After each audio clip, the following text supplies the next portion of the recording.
Une troisième déclaration de Hassan II au palais de Skhirat en 1988. Il disait la même chose, il disait que le Maroc n'était pas contre l'organisation d'un référendum d'autodétermination dans le Sahara occidental. Donc le Maroc ne respecte pas ses engagements. Ça, c'est des vidéos qui sont historiques, qui prouvent que ce pays était favorable à la solution préconisée aujourd'hui. Heureusement que les archives existent. Absolument, par l'ONU. Parce que tout à l'heure, on parlait de la résolution 1514, qui est toujours valable, M. Ayachi. C'est la déclaration sur l'octroi de l'indépendance aux pays et aux peuples coloniaux.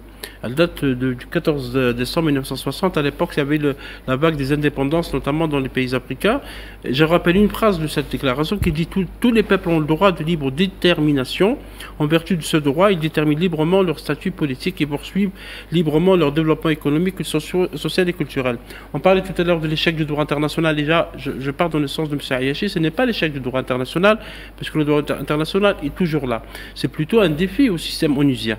C'est vrai que la résolution proposée par les États-Unis n'a pas encore été votée.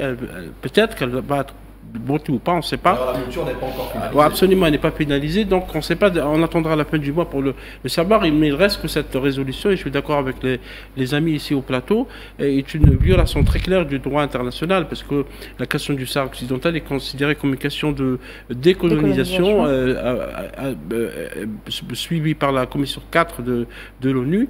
Et la résolution proposée par les États-Unis évoque une solution durable et juste par rapport au plan d'autonomie qui a été proposé en 2007, en avril 2007, par le Maroc, soufflé d'ailleurs par la France, parce qu'une bonne partie de ce plan a été préparée par la France qui a bien sûr d'autres visées, c'est pas uniquement des visées politiques, on parlait de ressources naturelles au Sahara occidental, etc. Donc c'est un pays qui ne respecte pas ses engagements, et face à ça, on a des puissances qui soutiennent l'idée d'aller dans le sens de cette solution préconisée par le Maroc au détriment du droit international.